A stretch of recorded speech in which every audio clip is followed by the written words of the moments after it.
Que bom que os bons ventos os trouxeram novamente à continuação de nossas leituras. Então vamos lá.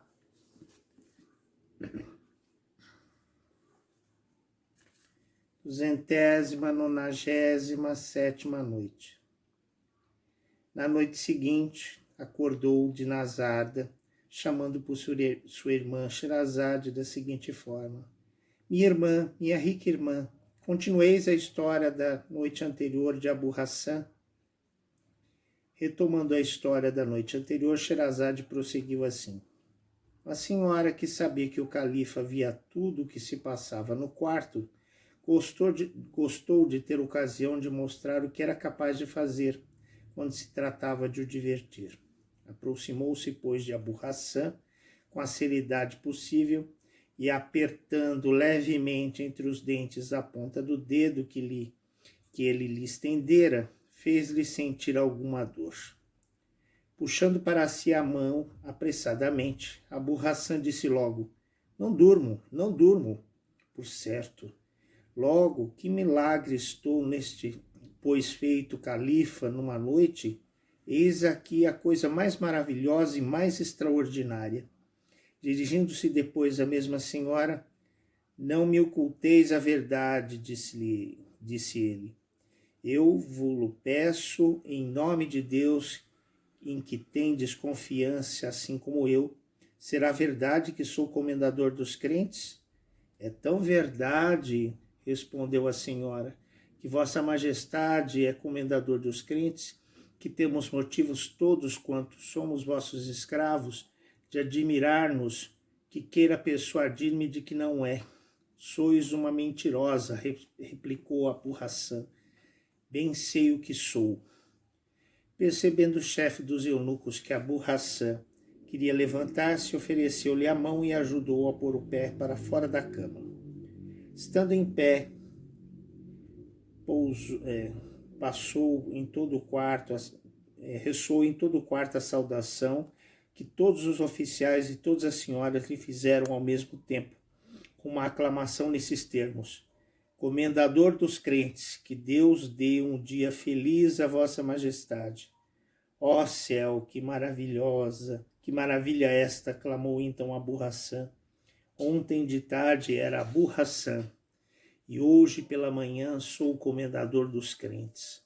Nada entendo de uma mudança tão repentina e tão maravilhosa. Os oficiais destinados a esse ministério vestiram-no apressadamente e, tendo acabado, como os outros oficiais, os eunucos e as senhoras se tiveram disposto em 2 filas, até a porta por onde ele devia entrar na sala do conselho. Mesrour caminhava adiante e Abu Hassan seguia-o. Correu-se o reposteiro e um porteiro abriu a porta. Entrou Mesrour na sala do conselho e caminhou ainda diante dele até junto do trono, onde parou para o ajudar a subir, segurando-o de um lado pelo braço, enquanto outro oficial que o seguia o ajudava também do mesmo modo a subir. Assentou-se Abu Hassan entre as aclamações dos oficiais, que lhe desejaram todo o gênero de felicidade e prosperidade, e voltando-se para a direita e para a esquerda, viu os oficiais das guardas dispostos em bela ordem e boa continência. O califa, todavia, que saíra do gabinete onde estava escondido no instante em que Abu Hassan entrara na sala do conselho, passou a outro, de onde podia ver e ouvir tudo o que lá se passava, quando, impedido por alguma indisposição, o grão-vizir presidia em seu lugar. O que lhe agradou logo foi ver que Abu Hassan representava no trono quase com tanta gravidade como ele mesmo. Tendo Abu Hassan tomado assento, o vizir Jafar, que acabava de chegar, prostou-se ante ele ao pé do trono, levantou-se e, dirigindo-se à sua pessoa: Comendador dos crentes, disse ele, que Deus conceda a vossa majestade os seus favores nesta vida e receba no seu paraíso na outra, e precipite os seus inimigos nas chamas do inferno. Abu Hassan, visto o que lhe acontecera desde que acordara e que acabava de ouvir da boca do grão-vizir, não duvidou que fosse califa, como dissera de o ser. Assim, sem examinar como ou por que aventura uma mudança de fortuna tão pouco esperada se fizera, tomou logo partido de exercer o soberano poder. Portanto, perguntou ao grão-vizir, encarando-o com gravidade, se tinha alguma coisa que lhe dizer. Comendador dos crentes, replicou o grão-vizir, os emires, os vizires e os mais oficiais que têm assento no vosso conselho estão à porta e só esperam um instante em que vossa majestade lhes dê licença de entrar, para vir tributar-lhe os obséquios de costume. Abu-Hasan ordenou logo que os fizesse entrar. E o grão-vizir, voltando-se, dirigindo-se ao chefe dos oficiais, que só esperava pela ordem, chefe dos oficiais, disse ele, o comendador dos crentes ordena que façais a vossa obrigação. Abriu-se a porta e, ao mesmo tempo, os vizires, os emires e os principais oficiais da corte, todos com vestidos de cerimônia e metodicamente dispostos, entraram e, aproximando-se do trono, tributaram seus respeitos a Abu-Hasan, cada um pela sua ordem, pondo o joelho em terra e a testa sobre o tapete, como a própria pessoa do califa, e saudaram-no, dando-lhe o título de comendador dos crentes, segundo as instruções que receberam do grão-vizir. E à proporção que se desempenhavam desse dever, iam colocar-se nos seus respectivos lugares. Acabada que foi a cerimônia, houve um grande silêncio. Então o grão-vizir, sempre em pé ante o trono, principiou a fazer o seu relatório de alguns negócios de pouca importância segundo a ordem dos principais que segurava na mão. Abu-Hasan, todavia, não deixou de causar admiração ao califa. Com efeito, não se perturbou, nem pareceu embaraçado em nenhum deles.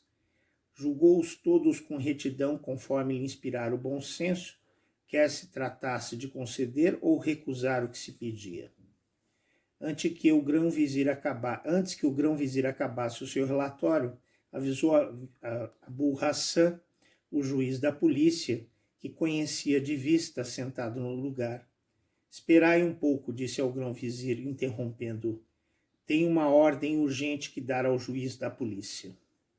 O juiz da polícia, que tinha os olhos fitos em Abu-Hasan e que percebeu que ele o encarava particularmente, ouvindo-se nomear, levantou-se logo do seu lugar e chegou-se gravemente ao trono, ao pé do qual se prostou com a face por terra. Juiz da polícia, disse-lhe Abu-Hasan, apenas ele se ergueu. Ide já, e sem perder tempo, a tal bairro e a uma rua que lhe indico. Há nesta rua uma mesquita da qual achareis um imã e 4 velhos de barba branca. Apossai-vos deles e mandai dar a cada um 100 bastonadas e 400 ao imã. Depois disso, fá-los-ei montar a todos em camelos vestidos de farrapos e com o rosto virado para a cauda do animal. Nesse estado, mandá-los-ei passear por todos os bairros da cidade, procedidos de um pregoeiro que dirá em voz alta: eis aqui o castigo dos que se entremecem nos negócios que não lhes dizem respeito e que se ocupam em perturbar o sossego das famílias dos seus vizinhos e em fazer-lhes todo o mal possível. E ainda a minha intenção que obrigueis a mudar de bairro com proibição de jamais tornar a pôr o pé nele, enquanto o vosso tenente lhe fizer dar o passeio que acabei de dizer-vos, vireis dar-me conta da execução das minhas ordens. Pôs o juiz de polícia a mão na cabeça para mostrar que executara a ordem que acabava de receber, sob pena de perder se faltasse. Prostou-se segunda vez o trono e, depois de ter se levantado, saiu. Esta ordem, dada com tanta resolução, deu ao califa um gosto mais sensível, quanto conheceu que Abu-Hasan não perdia o tempo de aproveitar-se da ocasião para castigar o imã e os velhos do seu bairro, visto que a primeira coisa que pensara vendo-se califa fora mandá-los castigar. O grão-vizir, todavia, continuou a fazer o seu relatório e estava a ponto de acabar quando o juiz da polícia, já de volta, se apresentou para dar conta da sua comissão. Chegou-se ao trono e, feita a cerimônia ordinária de prostrar-se, comendador dos crentes, disse a Abu Hassan: achei o imã e os 4 velhos na mesquita que vossa majestade me indicou. Para a prova de que executei fielmente a ordem que recebi, eis aqui o processo verbal em que os principais do bairro assinaram como testemunhas. Ao mesmo tempo, tirou um papel do seio e apresentou ao pretendido califa. Abu Hassan pegou no processo, leu todo, até os nomes das testemunhas que continha, e, tendo acabado, muito bem, disse ao juiz da polícia, sorrindo: estou satisfeito e fizeste-me à vontade, e de assentar-vos no vosso lugar. Uns hipócritas, desse consigo com ar de satisfação, castigo com ar de satisfação, que se lembravam de criticar as minhas ações e que formavam mal, que recebe e regalasse os homens de bem com a minha casa.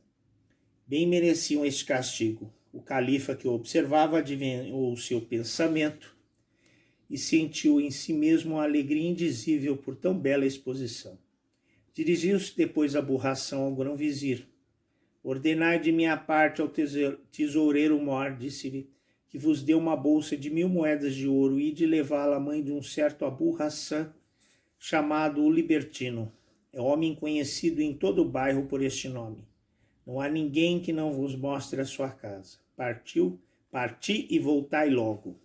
O grão-vizir Jafar pôs a mão na cabeça para mostrar que ia obedecer e, depois de ter se prostrado diante do trono, saiu e foi à casa do tesoureiro Mor, que lhe deu a bolsa.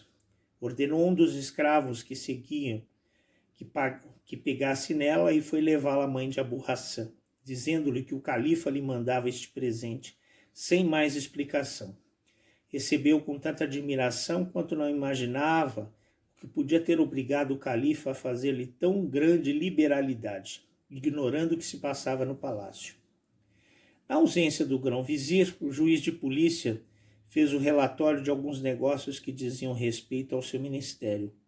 Relatório que durou até a sua volta, tendo entrado na sala do conselho e assegurado a Abu Hassan que cumprira a ordem que lhe dera o chefe dos eunucos, isto é, Mesrur, que se internara no interior do palácio, depois de ter acompanhado Abu Hassan até o trono, voltou e acenou aos vizires, emires e a todos os oficiais que o conselho estava acabado e que cada um podia retirar-se, o que fizeram depois de haver se despedido com uma profunda reverência ao pé do trono, na mesma ordem por que entraram. Não ficaram com Abu Hassan senão os oficiais da guarda do califa e o grão-vizir. Não se demorou mais tempo Abu Hassan no trono do califa. Desceu do mesmo modo que subiu, isto é, ajudado por Mesrur e por outro oficial dos eunucos, que o seguraram pelos braços e o acompanharam até o quarto de onde saíra, entrando nele procedido do grão-vizir Jafar. Mas apenas deu alguns passos, declarou ter alguma precisão urgente. Abriram logo um gabinete riquíssimo, lajeado de mármore, ao contrário dos outros quartos do palácio, cujos pavimentos eram cobertos de ricos tapetes. Apresentaram-lhe umas babuchas de brocado de ouro que o califa costumava calçar antes de entrar ali. Pegou nelas e, como não soubesse o uso que daquilo se fazia, meteu-a numa das mangas que eram muito largas. Percebendo Sherazade que já era noite, cessou de falar nesse instante, prosseguindo na noite seguinte. Olha como está se saindo o nosso querido Abu Hassan como um califa. E realmente ele fez a justiça que prometera. Mas o que estará achando o califa de tudo isso? Será que estará se divertindo muito com todas essas ações? Veremos na continuação dessa história amanhã. Aguardo todos vocês. Alabei.